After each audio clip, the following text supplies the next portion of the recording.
Rồi.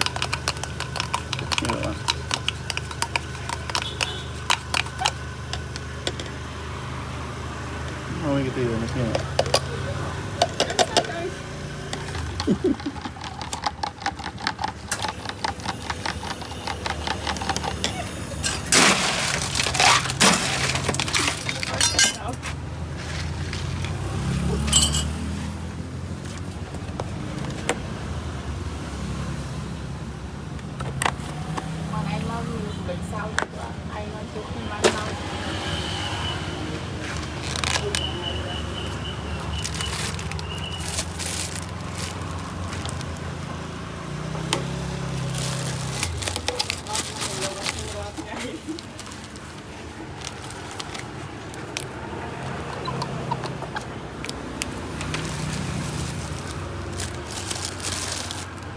Cái sợi trái, tơi bắn, ta này pi tiết á, đục, đặt cái đây xong hết, áp chung một phốn, áp chung một phốn.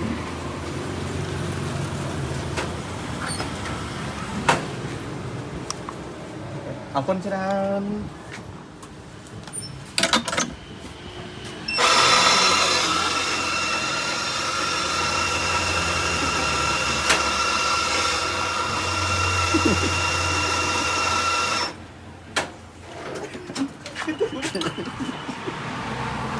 Camera lại bên cạnh lúc ấy kìa. Anh sát lên đấy, màu đi. Anh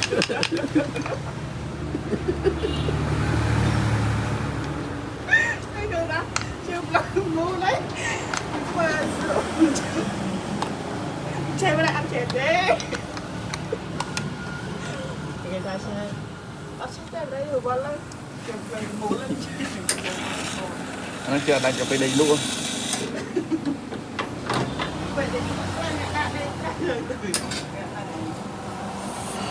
Rồi dạ mới ăn ngầm rộng ấy.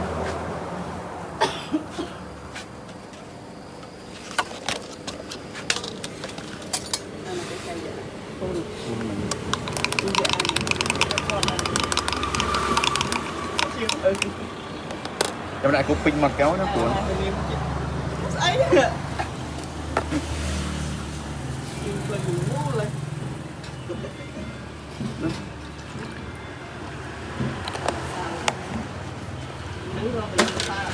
Đến nó pin cái mất con không còn phải đến nó rồi.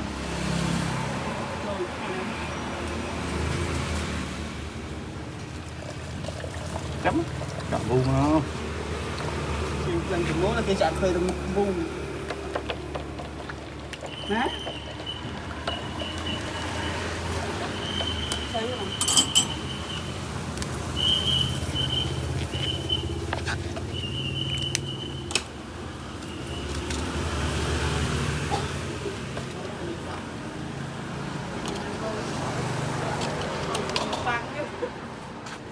Chị trông tình phát đều lên lên nói anh tính lại anh thấy anh chưa lên đâu chứ nói là giờ đấy gì rồi cứu đặt này phút đừng hiểu rồi mà miếng tôi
được bóng pro cầm không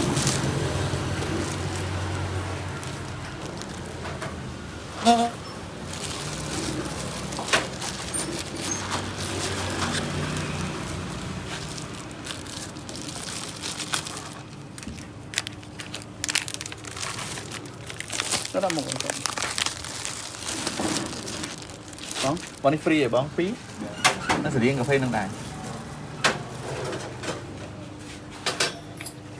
cái hộp cà phê sai mà đang hiện ai mới lấy đấy em ăn như mình tích nhé thấy nhé ai đấy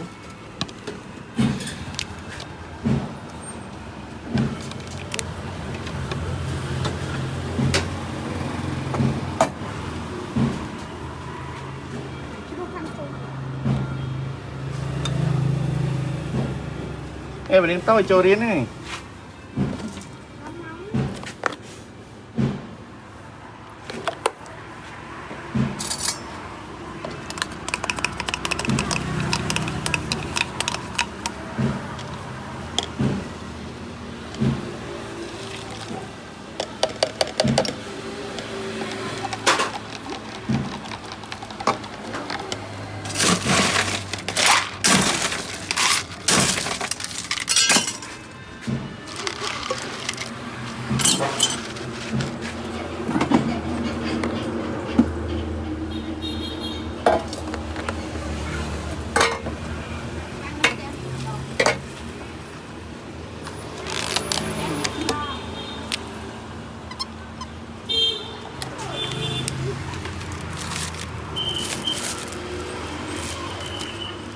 mình đến tôi tiền chạy ban đi cái lái ôi bên shop ai mà chui lục cà phê cái này free đặt phòng tạc đài không hả con bạn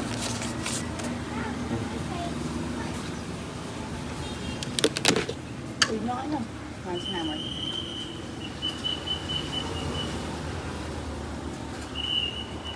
không muốn này không cà phê mới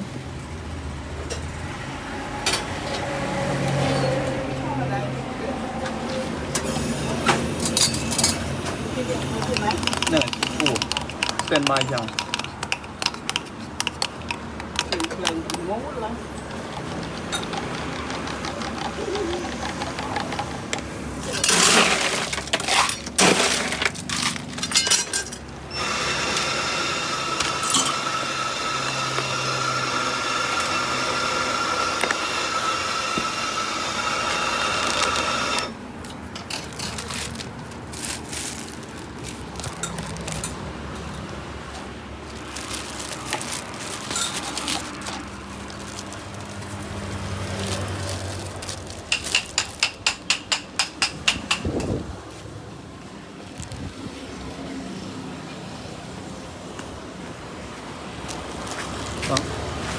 cái này mới ba con học tôi ăn may cho nên mình phải tốc nó màu